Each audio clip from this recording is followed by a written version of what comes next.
মৃত ব্যক্তির 4 দিনের ফাতেহা জিয়ারত মেজবান সম্পর্কে কোরআন হাদিস কি বলে? মেজবান চট্টগ্রামে খুব বেশি চলে, তাই না?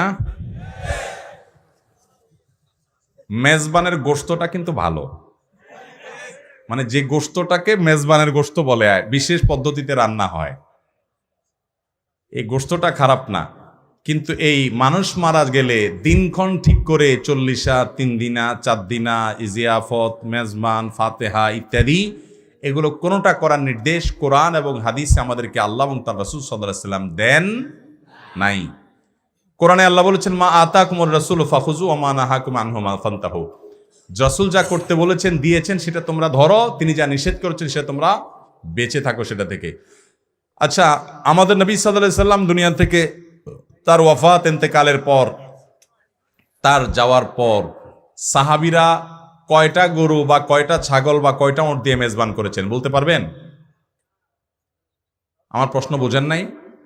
আবু বকর, ওমর, ওসমান, আলী রিদওয়ানুল্লাহি তাআলা আলাইহিম আজমাইন, আরো সাহাবীরা যারা দুনিয়া থেকে চলে গেছেন, তাদের ওয়াফাতের পর, তাদের মৃত্যুর পর তাদের মেজবানির অনুষ্ঠানে কত মানুষ খাওয়ানো হয়েছে বলতে পারবেন কেউ? একটা জাল হাদিসও পাবেন না। তাহলে আমরা কোত্থেকে পাইছি এটা? আমরা এটা পাইছি হিন্দু ধর্মাবলম্বী ভাইদের শ্রাদ্ধ থেকে। শ্রাদ্ধ, তালিব বেসর অফালা আকার দয়ের পিঠে বড় ধ, শ্রাদ্ধ গুগলে লিখে সার্চ দেন, এই সার্চের রেজাল্ট আসলে দেখবেন হিন্দু ভাই বোনদের তাদের ওয়েবসাইটে, এটা তাদের ধর্মীয় বিষয়, তাদের ধর্ম তারা পালন করবে। কিন্তু মুসলমান তিনি ইসলামের নামে অন্য ধর্মের ধর্মীয় বিশ্বাস কালচার এটা পালন করা, এটা ইসলামের দৃষ্টিতে জঘন্য গুনাহ এবং অপরাধ, এটা জায়েজ হতে পারে। হিন্দু ধর্মাবলম্বীদের বিশ্বাস হলো কোনো মানুষ মারা গেলে তার স্বর্গে যেন তাকে খাবার দাবার দেয়া হয়, সেজন্য দুনিয়াতে মানুষকে আত্মীয় স্বজনকে খাবার দাবার অনুষ্ঠান করে খাবার দাবার দিতে হয়। এটা না দিলে ওই মৃত মানুষটাকে স্বর্গে নাকি খাবার দেয়া হয় না, তাকে স্বর্ণ দানা ইত্যাদি দেয়। এটা হলো তাদের বিশ্বাস, সেজন্য তারা এটা করে, এটা তাদের ব্যাপার। কিন্তু ইসলামে কোথাও এই বিশ্বাস আমাদেরকে লালন করতে বলা হয় নাই যে আমাদের কোনো আত্মীয় স্বজন মারা গেলে আমরা দিনক্ষণ ঠিক করে মানুষকে খাবার না দিলে, জিয়াফত না করলে, মেজবানি না করলে আমাদের মৃত ব্যক্তি জান্নাতে আটকে থাকবে না, এমন কোনো কথা ইসলামে নাই। হ্যাঁ, মৃত ব্যক্তির তরফ থেকে আপনি এমনিতে টাকা পয়সা যেরকম দান করতে পারবেন, খাবারও দান করতে পারবেন, কিন্তু এই যে দিনক্ষণ ঠিক করা এবং এটাকে আয়োজনের মাধ্যমে, আপনার আনুষ্ঠানিকতার মাধ্যমে এটাকে প্রতিষ্ঠা করা, এটা রীতিমতো একটা কালচারে পরিণত হয়েছে। এটাকে আমরা মনে করি মৃত ব্যক্তির জন্য আমাদের সুনির্দিষ্ট করণীয়। নবী সাল্লাল্লাহু আলাইহি সাল্লাম, সাহাবা ইকরাম, খোলাফায়ে রাশেদা, তাদের কেউ কারোর জীবনীতে এমনটি আমরা পাই না। অতএব মুসলমান সুন্নতকে আঁকড়ে ধরবে, আল্লাহ এবং তার রাসূল সাল্লাল্লাহু আলাইহি সাল্লামের নির্দেশকে মেনে চলবে। আর বিদআত, ইসলামের নামে যেটা ইসলামে নাই সেরকম কিছুকে বানিয়ে নেওয়া, এটা থেকে মুসলমান বেঁচে থাকবে, বিরত থাকবে। আল্লাহ আমাদেরকে বিরত থাকার তৌফিক দান করুন। সবাই বিরত থাকবো তো ইনশাআল্লাহ। মুশকিল হলো আপনি যদি না খাওয়ান, এলাকাবাসী বলবে কি ছেলে মেয়ে রেখে গেল, কাউকে একটু হাতও ধোয়াইলো না, ঠিক না? বলবে যে সব বখিল ফোয়া, বখিল মাইয়া রায় গিয়ে দে, খনিক গারে ন খাওয়ায়। তো আরেকজনের ফোয়া, আরেকজনের মাইয়া তোমার হাত ধোয়াইতে রইবে কেন? তোমার হাত তুমি নিজে ধুইন্য পারো। এখানে হাত ধোয়ানো মানে হলো খানা খাওয়াও। হাত ধোয়ানো মানে কি? খানা খাওয়াও। ভাই, খানা যদি খাওয়াইতেই হয় তা গরিব দুঃখীকে খানা খাওয়াবেন কোনো দিনক্ষণ ঠিক করা ছাড়া, আপনার সাধ্য অনুযায়ী। আর খানা খাওয়ানোর চাইতে সাদকায়ে জারিয়াটা মৃত ব্যক্তির জন্য অধিকতর উপকারী। নবী সাল্লাল্লাহু আলাইহি সাল্লাম বলেছেন, মানুষের মৃত্যুর পর সব বন্ধ হয়ে যায়, 3টা জিনিস খোলা থাকে, তিনটা সাদকায়ে জারিয়া, যে দানের সওয়াব দীর্ঘমেয়াদ পর্যন্ত অব্যাহতভাবে ওই মুর্দা ব্যক্তি, মৃত ব্যক্তি পেতে থাকে। একজন গরিবকে একটা সেলাই মেশিন কিনে দিলেন, একজন গরিবকে একটা রিক্সা কিনে দিলেন, একটা কালভার্ট করে দিলেন, একটা সাঁকো করে দিলেন, একটু রাস্তা ভাঙা আছে ওইটা ঠিক করে দিলেন। এটা যতদিন থাকবে, যত মানুষ উপকৃত হতে থাকবে, মৃত ব্যক্তি সওয়াব পেতে থাকবে। আল্লাহ তাআলা আমাদেরকে সুন্নাহ মেনে চলা, বিদআতকে ছেড়ে চলার তৌফিক দান করুন। এরপরে প্রশ্ন হলো, পীর এবং মাজারের নামে মানত সম্পর্কে কোরআন এবং হাদিসের রেফারেন্স কি বলে? প্রকৃতপক্ষে মানত কি রকম হওয়া দরকার? ভাইরা, মানত হবে আল্লাহর নামে, কোন মাজারের নামে মানত হতে পারে? মাজারে যিনি শায়িত আছেন এই লোকটা যদি নেককার থাকেন, অনেক নেককার মানুষের কবরকে মাজার বানায় সেখানে পূজা করে, শিরিক করে অনেক ধান্দাবাজেরা, সেখানে যদি আপনি মানত করেন টাকা পয়সা জিনিসপত্র দেওয়ার, অনেক মাজার আছে যে মাজারে সব গাঞ্জাখোররা দখল করে রাখে। ওই সমস্ত মাজারে টাকা পয়সা দেওয়া মানে হলো গাঞ্জাখোরদের গাঞ্জার টাকা সাপ্লাই করা।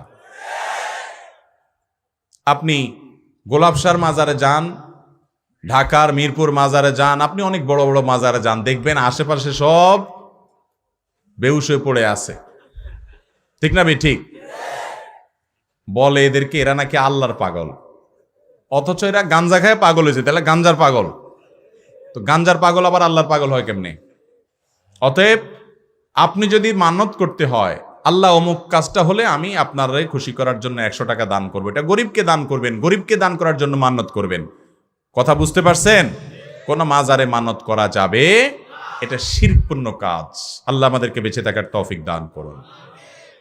মাজারে যিনি শায়িত আছেন, অনেক নেককার মানুষের কবরকে মানুষ মাজার বানায়া পূজা করে। তিনি যদি নেককার হন, আল্লাহর খাঁটি বান্দা হন, আল্লাহর ওলি হন, বুজুর্গ আব্দে সালেহ হন, তাহলে এই লোকটা তো দুনিয়া থেকে চলে গেছে।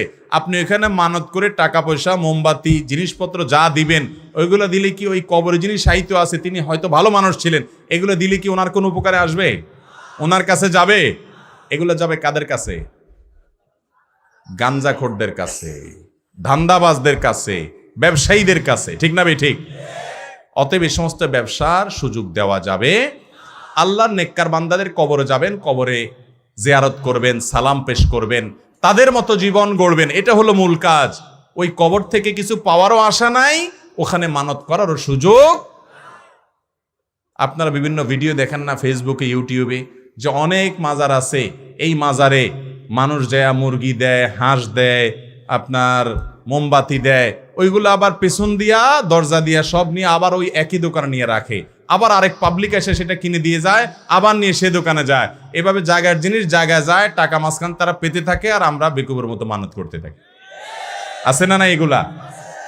এক জায়গায় একটা পান সুপারির মাজার হয়েছে, পান সুপারির মাজার। পান সুপারির মাজার কেমনে হলো? এক ব্যক্তি সে পানের ব্যবসা করে, তো মাথায় পানের যে বোঝা আছে এটা নিয়ে সে বাজারে যাচ্ছে। আজকে বাজারের দিন, সে পান বিক্রি করবে, পাইকারি খুচরা পান বেচবে। একটা বট গাছের নিচে বেচারা রেস্ট করার জন্য বসছে, অনেকক্ষণ পানের বোঝা মাথায় নিয়ে চলছে। রেস্ট করতে বসার পর ওই জায়গা পানের যে আছে সেটা রাখছে, ঝুড়ি। হঠাৎ করে সেখান থেকে কয়েকটা পান নিচে পড়ে গেছে, রাখতে গিয়ে নিচে পড়ে গেছে। ভদ্রলোক ওইটা উঠে দিয়ে দেখে যে নিচে কুকুরে পায়খানা করে দিয়ে গেছে। এখন ওইটার উপরে পড়ছে, লোকটার রুচিতে বাঁধলো যে মানুষকে পান খাওয়াবো, থাক কয়টা পান চলে গেছে, এটা না উঠাই নাপাক জায়গা থেকে। উনি কিছুক্ষণ বসে টসে পানের ঝুড়ি মাথায় নিয়ে চলে গেছে, ওই ময়লার উপরে পান কিন্তু পড়ে আছে। এর কিছুক্ষণ পরে আরেক ব্যবসায়ী আসছে, সেও বাজারে যাচ্ছে, এ হলো সুপারির ব্যবসা করে। সেও তার মাথা থেকে সুপারির ঝুড়ি রাখা, এখানে এইটা বট গাছের নিচে সবাই একটু বসে, ছায়া আছে, রেস্ট করে। উনিও বসছে রেস্ট করার জন্য। রেস্ট করে দেখেছে, আরে ব্যাপার কি, এখানে পান কেন? তখন সে চিন্তা করছে, হায় হায়, এই জন্য পান ব্যাপারে এত টাকা পয়সার মালিক হয় দিন দিন।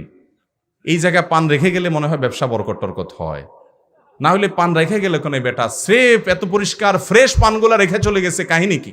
নিশ্চয়ই এখানে পান দিলে কোনো ব্যবসা উন্নতি হয়, এই জন্যই তো বেটা একটার পর একটা বিল্ডিং বানাইতে আসে। হায় হায় রে, আর আমি ফকির হয়ে যেতেছি। এই জন্য তাড়াতাড়ি করে কিছু সুপারি ওখানে থুইল। সে তো আর পানের নিচেরটা দেখে নেই, সে কিছু সুপারি রেখে চলে গেছে। সে চলে যাওয়ার পরে আরেক ব্যবসায়ী আসছে, সে আরেকটা নিয়ে আসছে। সে দেখে, হায় হায়, ফ্রেশ পান, ফ্রেশ সুপারি, তাহলে ব্যবসা বাণিজ্য উন্নতির জন্য এখানে কিছু মনে হয় দিতে হয়। সেও তার ওখান থেকে কিছু দিল। এরপর আসছে এক ধান্দাবাজ। ওই ধান্দাবাজ এসে দেখতেছে কাহিনী কি, ফ্রেশ ফ্রেশ সব জিনিস মানুষ এখানে রেখে যাচ্ছে। সে এবার উল্টাতে উল্টাতে দেখে নিচে কুকুরের পায়খানা। ওইটা দেখার পরে সে কাহিনী বুঝে ফেলছে। আচ্ছা, প্রথম বেচারা পায়খানার উপরে পড়ছে দেখে নেয় নাই, পরের গুলা মনে করছে এখানে কিছু দিলে কেউ ফিরে না খালি হাতে, সেই জন্য সবাই দিয়ে গেছে, তাইলে তো ব্যবসা এখানে জমজমাট হবে। সে একটা লাল কাপড় টাপড় দিয়া ওইটার নাম দিয়ে দিছে আল্লামা পান সুপারির মাজার। বুঝতে পারছেন? এরকম অনেক মাজার আছে। আবার অনেক মাজার এমনও আছে যে মাজারে আল্লাহর অনেক নেককার বান্দারা শুয়ে আছেন, ওনারা শিরিক করতে বলেন না, কিন্তু ধান্দাবাজরা সেটাকে শিরিকের আখড়া বানায় ফেলছে। আল্লাহ তাআলা আমাদেরকে এই সমস্ত শিরক থেকে বেঁচে থাকার তৌফিক দান করুন। সবার চেষ্টা করবো তো ইনশাআল্লাহ। আমাকে আমার ক্লাসমেট হিন্দু বন্ধু একদিন প্রশ্ন করেন, মুসলিম হিসাবে আমাদের যে সুন্নতে খাতনা বা মুসলমানে করানো হয় তা কোরআনে আছে কিনা, বা এর প্রচলন কখন থেকে শুরু? চমৎকার প্রশ্ন। সুন্নতে খাতনা এটা কোত্থেকে আসলো? এর উত্তর হলো নবী করিম সাল্লাল্লাহু আলাইহি সাল্লামের বহু হাদিস এক্ষেত্রে বর্ণিত হয়েছে, একটি দুটি নয়। প্রসিদ্ধ বিশুদ্ধ হাদিস, এমন কোন হাদিস গ্রন্থ, প্রসিদ্ধ হাদিস গ্রন্থ পাওয়া কঠিন হবে যেখানে হাদিস নাই, যেখানে নবী আলাইহিস সালাম বলেছেন যে কয়েকটি কাজ আছে এগুলা প্রকৃতিগত সুন্নাহ, প্রকৃতিগত সুন্নাহ, এগুলো সকল যুগের নবী রাসূলদের মধ্যে ছিল, সকল যুগের নবী রাসূলদের মধ্যে এগুলো ছিল। এর ভিতরে একটা হলো খাতনা করা, চর্মছেদন করা, যেটাকে আমরা মুসলমানই করাই। এটা আমাদের নবী সাল্লাল্লাহু আলাইহি সাল্লামের সময় থেকে চালু হয় নাই, এর আগে যত নবী রাসূল ছিলেন সবার মধ্যে ছিল। নখ কাটা, এটাও সেরকম একটা কাজ, সব নবী রাসূলরা নখ কেটে পরিষ্কার করে রাখতেন। এরকম ভাবে মেসওয়াক করা, আরো অনেক কাজ আছে যেগুলা মিন সুনানিল ফিতরাহ, প্রকৃতিগত সুন্নাহ, সকল নবী রাসূলদের সুন্নাহ, পূর্বের যুগের আগের নবী রাসূলদের সুন্নাহ। সেই কাজটার মধ্যে থেকে একটা হলো এই মুসলমানি করা। এটা শুধুমাত্র আমাদের নবী সাল্লাল্লাহু আলাইহি ওয়াসাল্লামের নির্দেশ নয়, আগে থেকে ছিল। এই খাতনা করাটা শুধুমাত্র একটা ভালো কাজ, সওয়াবের কাজ, ইবাদতই নয়, এটা স্বাস্থ্যের জন্য উপকারী হিসেবে প্রমাণিত। খাতনা যদি না করানো হয়, বিশেষ করে পুরুষরা, ছোট ছোট বাচ্চারা যখন খাতনা করা না হয়, খেয়াল করবেন তারা যখন পেশাব করে তাদের পুরুষাঙ্গের, যেহেতু খাতনা করা হয় না, ছোট বাচ্চা 1 বছরের 6 মাসের, আপনি দেখবেন যে পুরুষাঙ্গের সামনে পানি জমে থাকে এবং ওই জায়গাটা পেঁচানো থাকে, যার কারণে ওই প্যাচে প্যাচে ওই নাপাক পেশাবটা জমে থাকে। ওই নাপাক পেশাবটা যতক্ষণ শরীরে জমে থাকে, চামড়ার সাথে লেগে থাকে, সেটা রোগের কারণ হতে পারে, অস্বাস্থ্যকর, এবং সেটা ইনফেকশন সহ নানা সমস্যার কারণ হতে পারে। এটা কখনো ভালো জিনিস না। মানুষের পেশাব এটা একে তো নাপাক, আবার সেটা ক্ষতিকর, শরীরের মধ্যে লেগে থাকা কখনো ভালো জিনিস না। সেটার কারণে অ্যালার্জি হতে পারে, নানা রকমের রোগ হতে পারে, চর্মরোগ হতে পারে, ইত্যাদি ইত্যাদি। তো এই মুসলমানের মাধ্যমে, খাতনার মাধ্যমে এই সমস্যাটা দূর হয়, এই সমস্যাটা দূর হয়, আরো বহুবিধ উপকারের আছে। এই জন্য খাতনা করাটা ইসলামের গুরুত্বপূর্ণ একটি নির্দেশ। কোনো মানুষ যদি ইসলাম গ্রহণ করে বয়স্ক হওয়ার পর, প্রাপ্তবয়স্ক হওয়ার পর, তারপরও আগে থেকে তার খাতনা করা না হলে, ইসলাম গ্রহণ করার পরও তার খাতনা করার বিধান আছে, কারণ এটার গুরুত্ব অপরিসীম। অতএব আমাদেরকে, মুসলমানদেরকে যত আদেশ নিষেধ আল্লাহ এবং তার রাসূল সাল্লাল্লাহু আলাইহি ওয়াসাল্লাম করেছেন, তার প্রত্যেকটা আমাদের জন্য উপযোগী, প্রত্যেকটা আমাদের জন্য কল্যাণকর। আল্লাহ তাআলা আমাদেরকে সেটা বুঝে প্রতিটা সুন্নাহ, প্রতিটা ফরজ, প্রতিটা আদেশ, প্রতিটা নিষেধকে মান্য করে চলার তৌফিক দান করুন। জাযাকুমুল্লাহু খায়রা।